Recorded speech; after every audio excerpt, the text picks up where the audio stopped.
नमस्कार साथियों, मेरा नाम अभिषेक चौधरी है। मैं आप सभी का स्वागत करता हूं अपने यूट्यूब चैनल एमपी एकेडमी पर। आज हम भारत की नदियों के बारे में पढ़ेंगे। तो साथियों, जैसा कि हम सभी जानते हैं, भारत जो है वो नदियों का सम्मेलन है।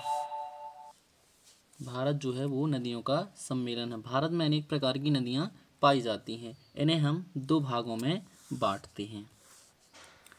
पहला हिमालयन नदी और दूसरा प्रायद्वीपीय नदी। हिमालयन नदी वे नदी कहलाती हैं जो हिमालय से निकलती हैं, और प्रायद्वीपीय नदी वे नदी कहलाती हैं जो दक्षिण से निकलती हैं।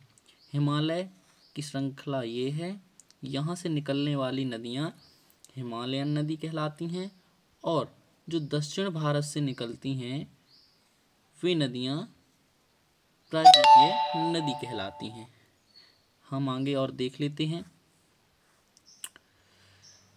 और एक बात हम सब जानते हैं कि ये कोई नदी जब निकलती है किसी स्थान से, तो वह कहीं ना कहीं किसी नदी या सागर या किसी खाड़ी में जाकर ज़रूर मिलती है। तो हम देखते हैं अधिकतर भारत से निकलने वाली नदियाँ जाकर वो नहीं तो बंगाल की खाड़ी में मिलेंगी और जाकर अरब सागर में ही मिलेंगी।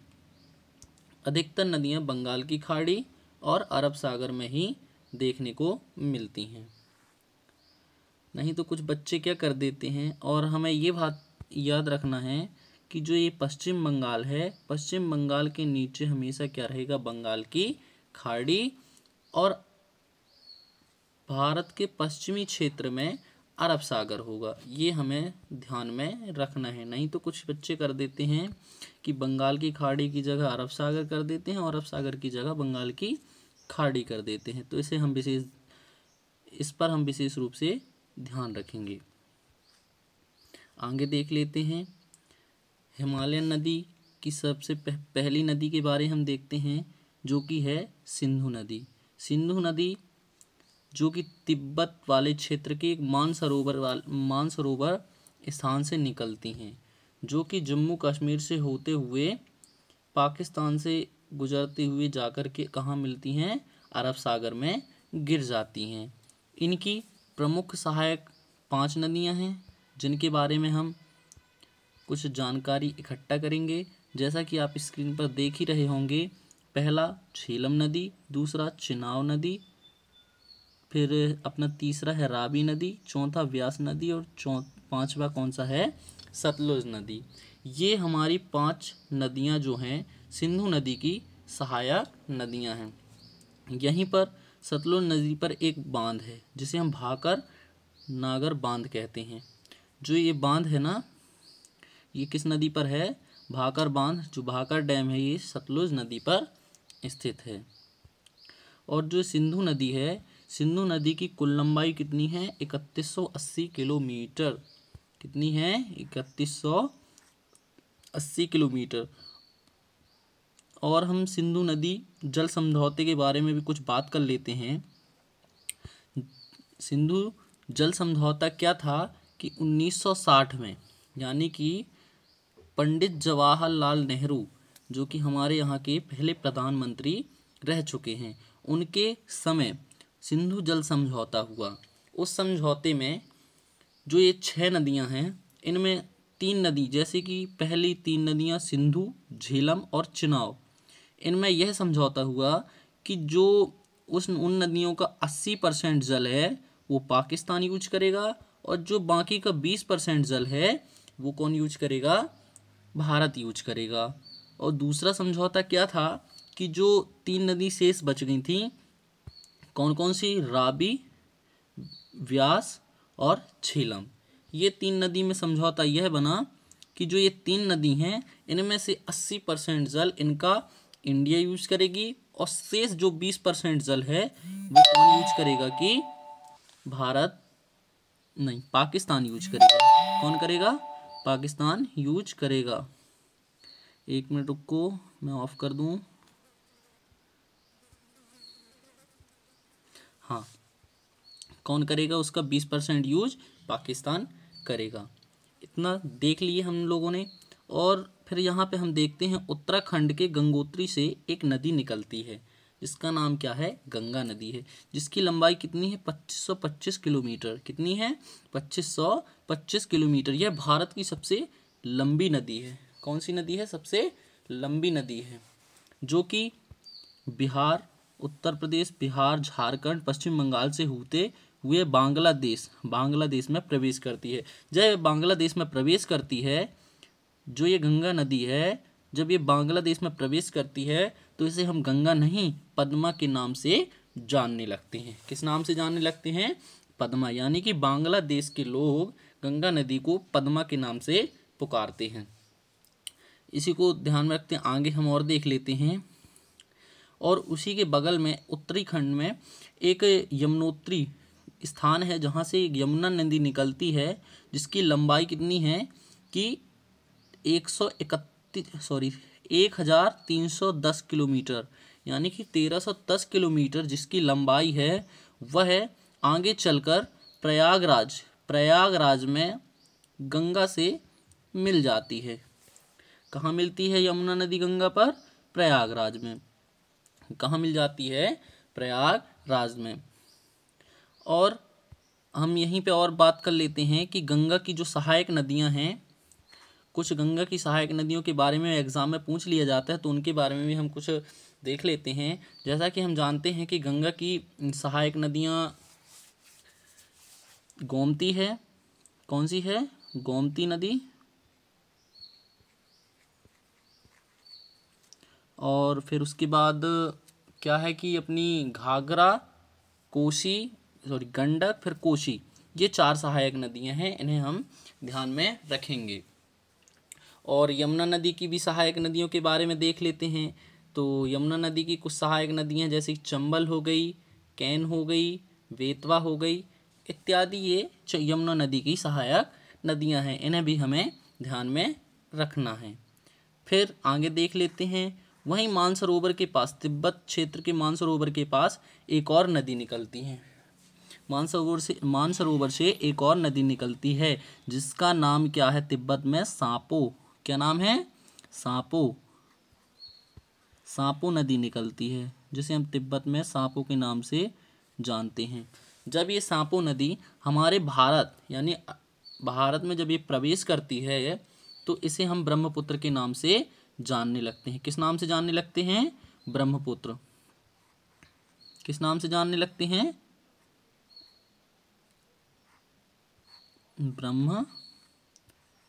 पेन नहीं चल रहा यार, चलो ठीक है, आगे देख लेंगे। किस नाम से जानने लगते हैं, सांपों को जब भारत में प्रवेश करती है तो ब्रह्मपुत्र के नाम से जानने लगते हैं। आगे देख लीजिए, किस नाम से जानने लगते हैं, ब्रह्मपुत्र के नाम से। यानी सांपों की जब कुल लंबाई कितनी है, 2900 किलोमीटर। किसकी, सांपों की लंबाई कितनी है, 2900 किलोमीटर, जिसे हम ब्रह्मपुत्र के नाम से जानते हैं, उसी को हम सांपों के नाम से भी तिब्बत में जानते हैं, जिसकी लंबाई 2900 किलोमीटर है। जब यह सांपों भारत में प्रवेश करती है तो इसे हम ब्रह्मपुत्र के नाम से जानते हैं, जिसकी लंबाई 915 किलोमीटर है। कितनी है, 915 किलोमीटर। जब यह ब्रह्मपुत्र बांग्लादेश में प्रवेश करती है, कहाँ प्रवेश करती है, बांग्लादेश में। जब ये बांग्लादेश में प्रवेश करती है तो इसे हम जमुना के नाम से जानते हैं। किस नाम से जानते हैं, जमुना। किस नाम से जानते हैं, जमुना नदी। किस नाम से जानते हैं, जमुना नदी। और ब्रह्मपुत्र विश्व की नहीं, भारत की सबसे चौड़ी नदी है। कैसी नदी है, चौड़ी नदी है। और बांग्लादेश में जब जमुना नदी, कौन, जमुना नदी और पद्मा, गंगा नहीं बोलेंगे, जमुना बोलेंगे। गंगा भारत में जानते हैं, फिर जब भारत से गंगा बांग्लादेश में प्रवेश करती है तो उसे हम पद्मा के नाम से जानते हैं। जब जमुना और पद्मा मिलती हैं तो उसे हम मेघना कहते हैं। क्या कहते हैं, मेघना। भारत की सबसे चौड़ी नदी कौन सी है, ब्रह्मपुत्र। भारत की सबसे बड़ी नदी कौन सी है, गंगा नदी। कौन सी नदी, गंगा। चौड़ी कौन सी, ब्रह्मपुत्र। इसे हम ध्यान में रखेंगे। ब्रह्मपुत्र जो है भारत में, ब्रह्मपुत्र नदी की लंबाई कितनी है, 15 किलोमीटर और गंगा की 2525 किलोमीटर। इसे हम ध्यान में रखेंगे। और इसके बाद मुख्य रूप से और भी नदियों को हम देख लेते हैं। और एक बात बताना और हमने भूल गए थे, ठीक है, यहाँ पर दिखा दे रहे हैं। जो ये अरावली पर्वत है, ये अरावली पर्वत ये राजस्थान दिल्ली के बीचों बीच है। तो यहाँ पर जो अरावली पर्वत है जिसमें दिल्ली स्थित है, और यहाँ पर एक ऊंची चोटी है जिसे हम रायसेन हिल कहते हैं, इसमें राष्ट्रपति भवन बना हुआ है। यहीं से एक नदी निकलती है। कौन सी नदी है? लूनी नदी, जो कि ना कोई किसी सागर ना किसी खाड़ी में मिलती है, बल्कि ये नदी कच्छ के तल में जाकर विलुप्त हो जाती है। एकमात्र ऐसी नदी ना किसी सागर ना किसी नदी में मिलकर जमीन में ही विलुप्त हो जाती है। उस नदी का नाम क्या है? लूनी नदी है। और यह कहाँ विलुप्त हो जाती है? जाकर कच्छ के तल में। और आगे देख लेते हैं हम। आपको दिख ही रहा होगा अमरकंटक। अमरकंटक कहाँ पर है? अमरकंटक है अनूपपुर जिले में। कहाँ है? अनूपपुर जिले, जो कि मध्य प्रदेश में है। अमरकंटक का कुछ भाग छत्तीसगढ़ में भी है, जहाँ से क्या निकलती हैं? 3 नदियाँ निकलती हैं। 3 नदियाँ। पूरब की ओर एक नदी बहती है, सोन नदी, जो कि गंगा से जाकर मिल जाती है। फिर दूसरी नदी नर्मदा नदी, जो कि पश्चिम की ओर बहती है। किस ओर बहती है? 1 मिनट रुकना। हाँ, ये पश्चिम की ओर बहती है। किस ओर बहती है? पश्चिम की ओर बहती है। ये नर्मदा नदी पश्चिम की ओर बहती है। कहाँ? गुजरात से होते हुए पश्चिम की ओर अरब सागर में मिल जाती है। किस नाम से हम जानते हैं इसे? नर्मदा नदी के नाम से। ये मध्य प्रदेश की सबसे बड़ी नदी यानी जीवन रेखा, मतलब मध्य प्रदेश की जीवन रेखा किसे कहा जाता है? नर्मदा नदी को। इसी के नीचे एक और नदी बहती है। कौन सी नदी है? ताप्ती नदी। कौन सी है? ताप्ती नदी। इन दोनों नदी के बीच में एक पर्वत है, पर्वत श्रृंखला है, जिसे हम क्या कहते हैं? सतपुड़ा पर्वत। क्या बोलते हैं हम? 1 मिनट, कलर चेंज कर लें।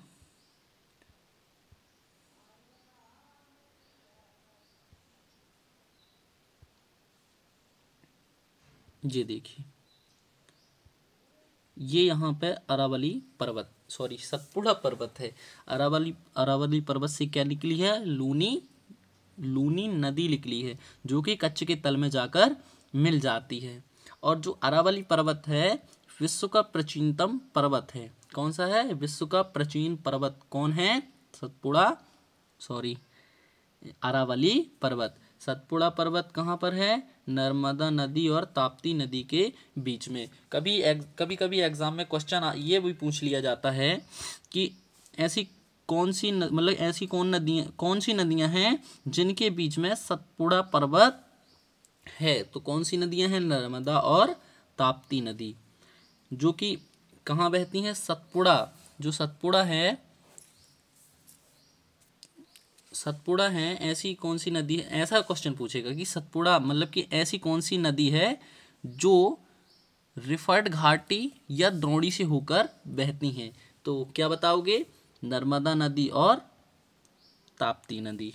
ठीक है। और हम बात कर लेते हैं यहीं पर महानदी की। कौन सी नदी? महानदी, जो कि अमरकंटक से निकलती है, उड़ीसा से होते हुए बंगाल की खाड़ी में गिर जाती है।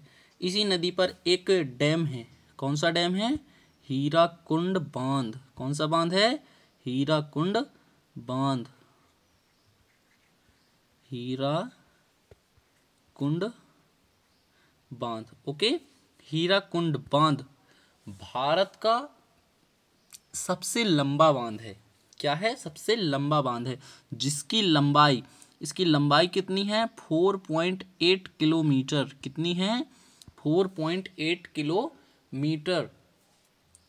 और इसकी चौड़ाई कितनी है? चौड़ाई की भी बात कर ली जाए तो सॉरी, चौड़ाई या मतलब कि लंबाई, ऊंचाई कितनी है? 80.96 मीटर इसकी ऊंचाई है। और लंबाई कितनी है 4.8 किलोमीटर। 4.8 किलोमीटर किसकी लंबाई है? हीराकुंड बांध की लंबाई है।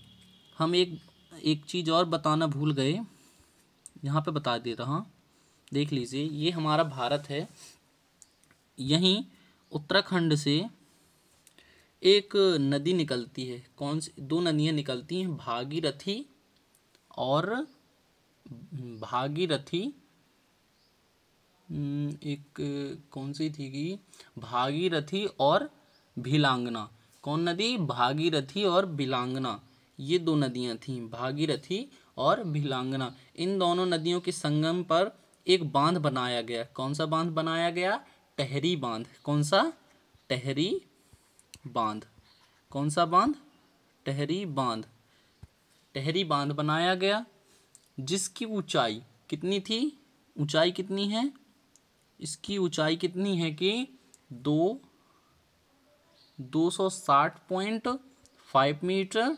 और इसकी चौड़ाई की यदि हम चौड़ाई की बात हो गई, इसकी चौड़ाई कितनी है? 260.5 मीटर। और इसकी लंबाई की यदि हम बात करें तो 575 मीटर है। किसकी? टेहरी बांध की लंबाई और चौड़ाई कितनी है? 260.5 मीटर। टेहरी बांध का नाम तो आपने सुना ही होगा। यह भारत का सबसे ऊंचा बांध है। क्या है? सबसे ऊंचा बांध। ऊंचा बांध कौन सा है? टेहरी बांध। इसे ध्यान में रखना। अब हम आगे बढ़ते हैं। याद रखना, टेहरी बांध किस नदी पर है? भागीरथी तथा भिलांगना नदी पर, जिसकी ऊंचाई कितनी है? 260.5 मीटर और लंबाई कितनी है? 575 मीटर। अब हम आगे बढ़ते हैं और देखते हैं कुछ। अब दक्षिण भारत की नदियों के बारे में भी देख लिया जाए। जो दक्षिण भारत की नदियाँ, यहाँ से इस साइड का एरिया दक्षिण भारत कहलाता है। यहीं महाराष्ट्र से एक नदी निकलती है। नदी कौन सी है? गोदावरी। कौन सी नदी है? गोदावरी, जो कि बांग्लादेश में जाकर गिर जाती है। जिसकी लंबाई कितनी है गोदावरी की? गोदावरी, इसकी लंबाई कितनी है? इसकी लंबाई है 1465 किलोमीटर। कितनी है? 1465 किलोमीटर इसकी लंबाई है। भारत की दूसरी सबसे बड़ी नदी है। क्या है? भारत की सबसे दूसरी बड़ी नदी कौन सी है? गोदावरी नदी। कौन सी है? गोदावरी नदी। इसे दक्षिण गंगा भी कहा जाता है। क्या कहा जाता है? दक्षिण भारत की गंगा भी किसे कहा जाता है? गोदावरी को दक्षिण भारत की गंगा कहा जाता है। ठीक है। इसके बाद हम देख लेते हैं, इसी के नीचे एक और नदी बहती है। हम मुख्य नदियों के बारे में भी बात करेंगे जो एग्ज़ाम के नज़रिए से कुछ इम्पोर्टेंट है। फिर इसके नीचे एक और नदी है, कृष्णा नदी। कौन सी नदी? कृष्णा नदी, जिसकी लंबाई कितनी है? 1400 किलोमीटर। कितनी है? 1400 किलोमीटर। कौन सी नदी है? कृष्णा। कौन सी नदी है?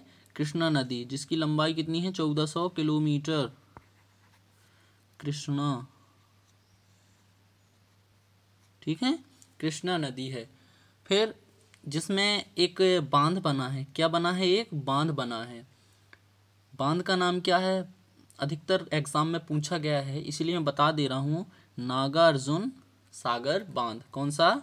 नागार्जुन सागर बांध, जो कि कहाँ है? कृष्णा नदी पर। कृष्णा नदी कहाँ से निकलती है? महाराष्ट्र के महाबलेश्वर से। कहाँ से? महाराष्ट्र के महाबलेश्वर से। और गोदावरी नदी कहाँ से निकलती है?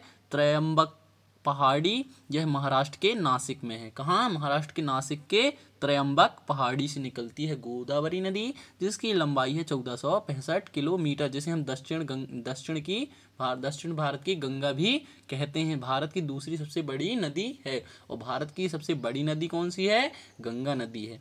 ठीक है, मुझे लगता है आप लोग समझ गए होंगे। फिर इसके बाद एक और नदी है इसी के नीचे, पहली गोदावरी नदी, दूसरी कृष्णा नदी, तीसरी है कावेरी नदी। कौन सी? कावेरी नदी। कावेरी नदी। कावेरी नदी जिसकी लंबाई कितनी है? 805 किलोमीटर। कितनी है? 805 किलोमीटर। इस पर एक जलप्रपात है। कौन सा प्रपात है? शिव सुंदरम जलप्रपात। कौन सा प्रपात है? जलप्रपात शिव सुंदरम जलप्रपात। हाँ, एक और जरूरी बात गोदावरी नदी से संबंधित, इस नदी से दो राज्यों के बीच बहस छिड़ी हुई है। कौन कौन से राज्य हैं वो? दो राज्य, कर्नाटक। कौन कौन से हैं? कर्नाटक और तमिलनाडु। कौन कौन से हैं? कर्नाटक और तमिलनाडु। इन दो राज्यों के बीच बहस छिड़ी हुई है। यदि एग्जाम में पूछ लिया जाए कि कावेरी नदी पर किन दो राज्यों के बीच बहस छिड़ी हुई है, तो कौन सी वो दो नदियां हैं? कौन से दो राज्य हैं? कर्नाटक और तमिलनाडु। मुझे लगता है आप लोगों को ये सब समझ में आ गया होगा, और हमने एक मुख्य पॉइंट भी छोड़ आया है आगे। पहले इसको मैं मैप के जरिए दिखा देता हूँ कैसे कहाँ नदियाँ हैं। ये देखिए, हमने बताया ये गोदावरी नदी है जिसकी लंबाई 1465 किलोमीटर है। ये कृष्णा नदी है जिसकी लंबाई 1400 किलोमीटर है, जिस पर नागार्जुन सागर बांध है। उसके नीचे एक कावेरी नदी है जिसकी लंबाई 805 किलोमीटर है, और इस पर एक जलप्रपात भी है जिसका नाम है सुंदरम जलप्रपात। कौन सा प्रपात है? सुंदरम जलप्रपात। ये देखिए भारत की सभी नदियाँ। मैं एक पॉइंट यहाँ पे ये भूल गया आपको बताना कि एग्ज़ाम के जरिए से क्या इम्पोर्टेंट था। यहाँ पे यह इम्पोर्टेंट था कि यहाँ पर ये ब्रह्मपुत्र जब आती है, जमुना नदी जब बांग्लादेश में से कहते हैं, फिर ये पद्मा जमुना जब मिलती है तो इसे मेघना कहते हैं। फिर इन्हीं के कारण जो यहाँ पे बंगाल की खाड़ी में जो डेल्टा बनता है बांग्लादेश में, उसे हम सुंदरवन डेल्टा कहते हैं, और विश्व का सबसे बड़ा डेल्टा सुंदरवन डेल्टा कहलाता है।